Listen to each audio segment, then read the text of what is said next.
Sunday అనగానే బిర్యానీ తినాలనిపిస్తుంది కదండీ! ఇలాగ ప్లెయిన్ బిర్యానీ చేసేసి చికెన్ గ్రేవీ కర్రీ గనక చేస్తే గనక వేడి వేడిగా చాలా టేస్టీగా ఉంటుందండి. ఈ గ్రేవీ కర్రీ అనేది మనకి బిర్యానీయే కాదు, దీంతో పాటుగా పుల్కా గానీ, లేదంటే ఇంకా బటర్ నాన్ గానీ, లేదంటే గనక చపాతీ గానీ, దాంట్లోకి సూపర్బ్ టేస్టీగా ఉంటుందండి. డాబా స్టైల్‌లో మనము గ్రేవీ కర్రీని ప్రిపేర్ చేసేస్తే గనక బిర్యానీ టేస్ట్ అనేది డబుల్ అయిపోతుందండి. హలో మగవాళ్ళు, హాయ్ మహారాజాస్, ఎలా ఉన్నారందరూ? వెల్కమ్ బ్యాక్ టు మగువా వ్లాగ్స్. ఈ టేస్టీ రెసిపీని మనం ఎలా రెడీ చేయాలో చూసేద్దాం రండి. ముందుగా బిర్యానీ మసాలా సామాన్లు తీసుకోవాలండి. ఇలాగా అన్ని రకాలు కూడా మనం కొద్ది కొద్దిగా తీసుకోవాలి. ఇక్కడ నేను 1 ½ గ్లాస్ రైస్‌కే చేస్తున్నాను కాబట్టి నేను కొంచెం కొంచెమే తీసుకున్నాను. ఒక 3 టేబుల్ స్పూన్స్ ఆయిల్ గానీ, లేదంటే నెయ్యి గానీ వేసేసి వాటిని ఇలాగ దోరగా వేయించేసుకోవాలండి. తర్వాత ఒక ఆనియన్, అలాగే 4, 5 పచ్చిమిర్చి చీలికలు చేసేసుకొని వాటిని కూడా వేయించేసుకోవాలి. తర్వాత కరివేపాకు, అలాగే కొత్తిమీర, పుదీనా వీటిని కూడా వేసుకొని బాగా వేయించేసుకోవాలండి.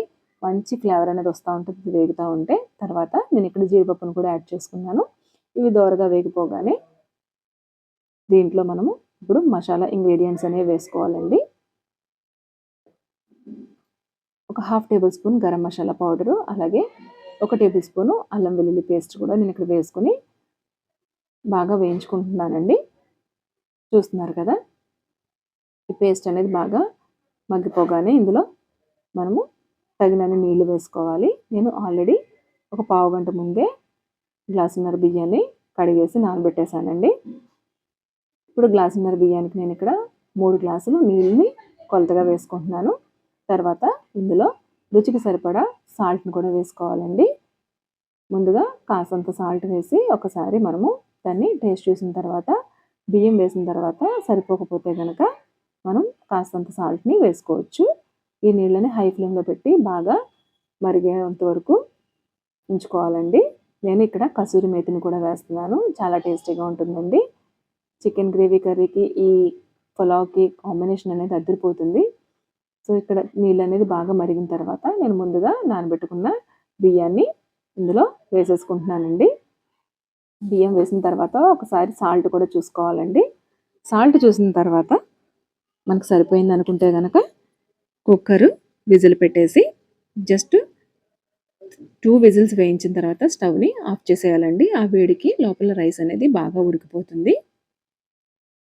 చూస్తున్నారు కదా, ఇలా ఒకసారి చెక్ చేసుకుని సాల్ట్ సరిపోయిందో లేదో చూసుకుని సరిపోయింది అనుకుంటే కనుక మనము మూత పెట్టేసి 2 విజిల్స్ వేయించిన తర్వాత స్టవ్ ఆఫ్ చేసేసి ప్రెషర్ పోయిన తర్వాత మూత ఓపెన్ చేసి చూస్తే కనుక ఇలా ఉంటుందండి. దాంట్లో కాస్తంత నిమ్మరసం వేసుకుని ఒకసారి కలిపేసి వేడివేడిగా బిర్యానీని సర్వ్ చేసుకుంటే చాలా చాలా టేస్టీగా ఉంటుందండి.